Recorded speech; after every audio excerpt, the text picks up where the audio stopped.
Darkness, silence, the endless void of stars. The galaxy had seen shuttles before, fragile crafts, barely more than drifting coffins, sent by lesser species who dared to cross the void. They expected humanity to do the same, small, weak, insignificant. But what they expected was not what they got. Humanity had bled on 1,000 battlefields. We had watched our worlds burn, our children taken, our skies turned black with fire, and every time we endured, every time we rose again. For us, weakness was never an option.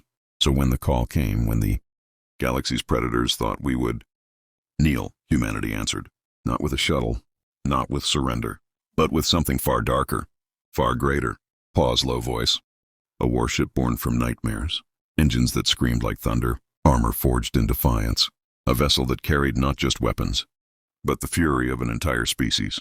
And as its shadow fell across alien skies, one truth became undeniable. Humanity had not come to beg. Humanity had come to change everything, haunting rising pitch. The question is, when the galaxy finally saw what we unleashed, did they fear the ship itself, or the monsters who built it? If you feel humanity's fire in this tale, don't just listen. Stand with us. Like this story, share it, and join the legion of voices who refuse to kneel. The colony of Arden 4 was not a place of grandeur. It was a frontier world, a fragile outpost clinging to survival on the edge of alien space. Steel towers rose from dusty plains, their surfaces scarred by storms that swept across the barren land. Domes of glass shimmered faintly in the thin light of a distant sun, holding in precious air and shielding fragile crops. Children's laughter echoed in narrow streets, where murals of Earth's oceans had been painted, oceans most of them would never see. For the settlers, life was not easy. Every breath was a reminder that they lived inside a bubble, one accident away from disaster. And yet there was hope. Humanity had always thrived where others said it could not. Jalen, a mechanic with grease-stained hands, worked tirelessly to keep the colony's life support humming. His daughter, Leora, chased after homemade kites in the wind tunnels between buildings, her laughter carrying a promise of tomorrow. The colonists clung to small joys, shared meals, old Earth songs played on cracked speakers, stories told beneath artificial stars, fragile, beautiful, human. But beyond the colony's walls, there was silence. Too much silence. Traders had stopped coming. Messages from nearby outposts went unanswered. Jalen noticed the unease spreading in whispers, ships seen at the edge of scanners, faint signals intercepted, alien sharp and cold. Still, the people carried on. What else could they do? To live was to risk. To hope was to resist. Humanity had always stared into the dark and refused to look away. Yet Arden 4 was not naive. Everyone knew the galaxy was not kind. To most alien empires, humans were still children playing with fire, audacious, reckless, daring to settle worlds too close to their borders, and predators always circled where they smelled vulnerability. Late one evening, Jalen stood on the colony's observation deck. He watched Leora sleep behind the glass, her small hand clutching a stuffed toy astronaut, and he felt it, a shadow pressing at the edges of the night sky. He didn't know what it was, but he knew this. Storms were coming. And humanity? Humanity would be tested. Pause, narrator soft then firm. Because when the galaxy came to Arden 4, they would not find a shuttle. They would find a people unwilling to break. And if you believe in that fire, if you believe, humanity's story is worth telling. Stand with us. Like this video, subscribe for the next chapter, and share it so others remember. We are small, but never weak. At first it was a whisper on the edge of the scanner. A pattern that didn't belong, small blips that multiplied into glyphs of light. Too many, too fast. Traders' convoys vanished from the feeds. Outposts went dark. The sky at the edge of Arden 4's charts filled with things that moved like storms. Then the sky broke. Ships spilled from the dark like teeth. They were not elegant vessels of diplomacy. They were jagged, efficient, and purpose-built to shred. Their surfaces drank light and threw back nothing. Shadow after shadow cut the thin sun, and the colony's people looked up as if the day itself had been murdered. Fear arrived like a physical thing, cold and sharp. Children were woken by alarms that trembled through the domes. The air tasted of ozone and old metal. Jalen ran with Leora cradled under his jacket, the weight of her small body a stubborn promise in his arms. Around him, neighbors fell to their knees, faces pressed to the ground as if that could keep the sky from seeing them. Military sirens screamed. Human ships scrambled, old frigates, converted freighters, volunteer wings of pilots who had never seen real war. They moved with courage, but courage is not always enough. The first volley tore men from the sky as if they were paper in a gale. Whole squadrons were erased in minutes. The colony's deflector arrays shuddered and died like candles in a gust. The aliens did not merely destroy. They calculated cruelty. They stripped life support from domes and left the cold to take the careless. They harvested power stations and left the bones of them smoking. They left symbols carved into the scorched ground, a language of ownership and contempt. Where they had passed, hope turned to ash. Whisper, deliberate pause. The first losses cut deeper than the metal. Old songs stopped. Kites no longer flew. Leora's laughter went quiet. Jalen felt something in his chest, break and then reform into something hotter, not surrender, but a sharpened edge of rage. Humanity fought back in ways the invaders did not expect. They improvised. Mechanics turned mining rigs into scorched iron turrets. School teachers taught civilians how to patch a pressure seal and how to aim a railgun. Scouts ran across cratered fields at night, slipping like ghosts, planting charges in the bellies of alien tenders.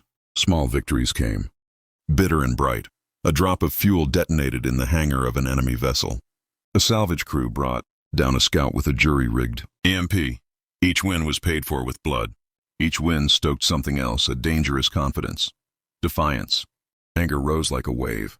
The colonists who had once hummed old Earth songs now sang war chants. Voices hardened into commands. Jalen found himself teaching a band of volunteers how to weld a plate that could hide a man from a patrol scanner.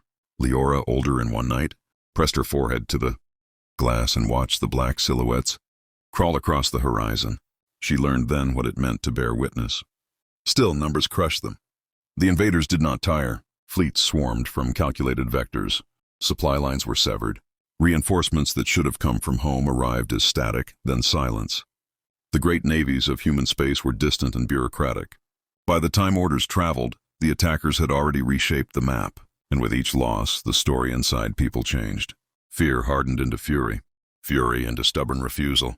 They lost farms and friends, but they kept the names of the fallen like talismans. The colony memorials filled with flowers made of scavenged metal and plastic, things that would not survive a storm, and so they were all the more precious. Strong rising pitch, short punch. We were losing. We were being carved, but we did not kneel. At night, the survivors met in cellars and behind gutted buildings. Voices low and fierce. Plans were made that would have been crazy anywhere else. They would assault a command shard that hummed with alien code. They would take one small victory, then another, until the invaders bled enough to pause. Jalen volunteered. He signed his name and put Leora's handwriting on the back of the manifest, her doodle of an astronaut with a defiant thumb raised. It was a childish thing. It became a promise. One mission went wrong. An ambush turned into a slaughter because the enemy adapted faster than the humans had guessed. A team of brave men and women vanished beneath. Plasma like a handful of embers swallowed by a bonfire. The colony watched the feeds and learned to count silence as casualty. The grief was raw. The outrage was incandescent. But out of the charred wreckage came innovation. Engineers who had once tuned coffee, machines now rewired enemy. Drones to betray their masters. Farmers forged stealth coatings from soil and old polymer. Pilots who had once ferried supplies now flew. Kamikaze courses that took out carrier bridges. Each desperate gamble changed the palette of the war. The invaders began to respect the cost of each human life. Deliberate pause. Whisper. The invaders had called us small. They had called us a shuttle. They had not understood the word relentless. News came in fragments. Other colonies struck, other outposts burning. A map of losses spread across the networks. But there were anomalies, glimmers, of resistance that forced an alien vessel to change course, sudden explosions within enemy hulls that could not be explained by standard tactics. The galaxy was learning that humans were not merely fragile curiosities. Humans were a contagion of resolve. And then, on the 7th night of the siege, something very old and very loud awakened in the hidden shipyards beyond the wastelands. Heavy cranes moved in ways that bore intention. A hull that had been dormant for decades was towed into the open, held by scaffolds like a sleeping leviathan. Men and women who should have been running for their lives instead ran toward it with torches and hammers and prayers. What they were building was not a shuttle. It had the silhouette of a monster. It carried lines and scars like a story written in steel. It did not fit in any tactical manual. It answered to no old strategies. And as the first hammer struck that sleeping hull, something across the void noticed. Something that had been cataloging. Humanity's stubbornness, like a curious parasite, lifted its eyes. The next message from the horizon was not a threat. It was a question made of engines and intent. Will you stop us? If you're still with us, if you feel that spark, make it louder. Like, subscribe and share this story. Tell others that small things can become monstrous when they refuse to die. Because when the answer came, it would not be small. The seventh night bled into dawn. Though on Arden 4 the sun was little, more than a pale ember in a dust-choked sky. The alien fleet hung above like a crown of knives, patient and merciless. Their scans had mapped every dome, every tunnel, every trembling human heart. They thought the next strike would end it, a clean excision, a final lesson in what it meant to challenge the galaxy's predators. But humanity had written a different lesson. In the wastes beyond the colony, cranes groaned as they tore away scaffolds. Generators howled. Sparks cascaded into the dust. And then, with a rumble that seemed to shake the bones of the planet itself, the Leviathan moved. Not a shuttle, not even close. The ship's silhouette rose against the horizon, like a mountain wrenched free from the crust of the world. Armor plates bore weld scars like battle tattoos. Engines rumbled with a fury too loud for the air around them. Across its hull were names, thousands of names, painted by grieving hands in the hours before launch. The names of the dead, the lost, the ones who would never see the stars again. It was not just a vessel. It was a tomb, a shrine, and a weapon. The aliens laughed at first. Their feeds captured the ungainly mass lifting from the sands, an improvised colossus stitched together from relics, salvage, and stubbornness. A warship that should not have been possible. To their eyes it was crude, inefficient, an insult to proper engineering. They did not understand that it was built from rage. The first volley came fast streams of searing, plasma that should have torn the ship apart. Instead, shields flared like blue fire. Armor shuddered but held. The Leviathan roared forward, its engines leaving scars across the atmosphere. On the command deck, Jalen stood among soldiers, pilots, and engineers. He was no admiral, but this was not a fleet born of tradition. This was survival in its purest form. He gripped the controls of a station he barely understood, sweat streaking down his temples, and prayed that rage would guide his hands as much as training. Behind him, a holoscreen flickered with a single image. Leora's doodle of the astronaut, taped to the console. A child's defiance facing the void. The aliens unleashed hell. Cruisers moved to encircle. Swarms of drones vomited from hangars.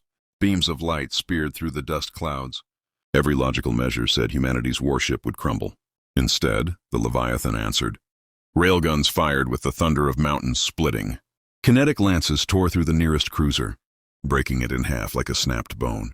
Salvaged plasma arrays spat fire hotter than the sun, melting drone swarms into slag. Every weapon was mismatched, but together they sang a symphony of fury.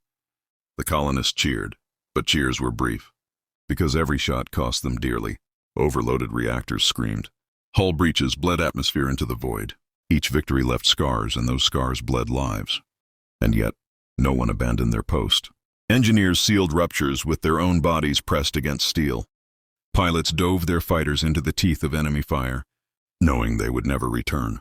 Civilians carried ammunition by hand across decks torn open to the sky. Every sacrifice became another heartbeat inside the Leviathan, another reason it refused to fall. Humanity was not just fighting, humanity was burning. The battle stretched into hours. The alien fleet, vast and unyielding, faltered. Their perfect formations broke, under the pressure of a species too desperate to die. Ships that had conquered empires hesitated as one of their own fell flaming into the atmosphere, its screams echoing across every channel. But even as the invaders began to realize this was no ordinary prey, Arden 4's defenders knew they could not win forever. The Leviathan was bleeding. Systems failed faster than they could be patched. Jalen felt the deck shudder beneath his boots as alarms howled. A choice had to be made. Whispers spread through the command deck. There was one final maneuver, a core overload. A detonation that would vaporize the Leviathan and take the enemy's flagship with its suicide legacy. Jalen looked at Leora's drawing, at the names painted across the hull, at the faces around him, men and women who had bled for this moment. He thought of what it meant to be human, not just to survive, but to fight for tomorrow, no matter the cost. He gave the order. The Leviathan screamed as its engines flared beyond safe limits. Energy built inside the core, a furious storm trapped in a steel heart. The alien flagship moved to retreat, too late. On the surface, colonists held one another. Children pressed hands to glass. Farmers dropped tools and lifted their eyes. They did not weep. They did not pray. They watched, steady and silent, as their defiance rose into legend. And then, the sky turned white. A sun bloomed where no sun should be, devouring shadow with its fury. The explosion tore across the heavens, a shockwave that shattered clouds and lit the colony brighter than any dawn. The alien flagship disintegrated, its fragments raining like fire. Half their fleet died with it. The rest scattered, broken and terrified. The Leviathan was gone, its crew gone. Jalen's name was added to the list of the fallen, but his voice remained, carried on the final transmission, echoing across every channel in words that froze the galaxy. We are humanity. Remember us not for how we fall, but for how we rise. And as the fire faded, silence claimed the skies. But silence never lasts. If this battle shook you, if you felt humanity's fury, stand with us. Like this story, subscribe for the next one, and share it so more voices join the fight, because the war is not over. Not yet. When the firestorm faded, Arden 4 stood in silence. The skies above were littered with ash and shattered hulls, pieces of alien warships falling like dying stars. The colony's domes trembled but held. Survivors emerged into the thin daylight, blinking through smoke, searching for faces they feared they'd never see again. But there were gaps, too many gaps. Families waited for names that would never return. Whole neighborhoods mourned together, their tears salted with dust and grief. Children pressed flowers of twisted scrap against walls painted with the names of the fallen. And in the center of it all, a space was left empty, for the Leviathan, for Jalen, and for the countless souls who had chosen sacrifice over surrender. Whisper, soft pause. Victory had come, but at a price so heavy it bent the heart. The galaxy, however, had seen something it could not ignore. For the first time, predators who had mocked, "Humanity is fragile and small now," whispered our name with caution. They had expected a shuttle. They had expected fear. Instead, they saw a species that built a monster out of grief and sent it roaring into the stars. They saw a people who burned themselves to ash rather than kneel, and that memory would not fade. Word spread faster than the wreckage could fall. Across distant colonies, resistance kindled like sparks leaping from one fire to another. Where once humans had been dismissed as reckless settlers, now they were spoken of as something far more dangerous. A species that could not be broken. Allies took notice. Enemies hesitated. The galaxy shifted. Yet for the people of Arden 4, glory was a hollow comfort. They rebuilt with trembling hands, carrying both pride and sorrow. Leora, clutching her father's old toolkit, grew into a symbol of what remained. Fragile, yes, but unyielding. Every survivor carried scars, but those scars became stories, and those stories became warnings written in steel. Deliberate pause, firm voice. Humanity's place in the galaxy had changed forever. No longer an afterthought, no longer the weak ones. We had been tested in fire, and the galaxy had learned, even at our smallest, we are relentless. But the cost could never be forgotten. For every ship destroyed, for every predator who fled, there were names etched in silence. The legacy of Arden 4 was not just the Leviathan's roar, it was the whispered promise carried by those who remained. We will not kneel, we will rise again, haunting rising pitch. So when the stars grow quiet, when the void waits with its cold hunger, remember this. Humanity may falter, humanity may bleed, but when we stand together, even the galaxy itself must tremble. If this story stirred your fire, if you carry that spark, don't let it die here. Like this tale, share it, and join the chorus of voices reminding the stars, humanity does not bow. Humanity endures. Humanity rises, and somewhere, beyond the wreckage, something watches, wondering when we will rise again.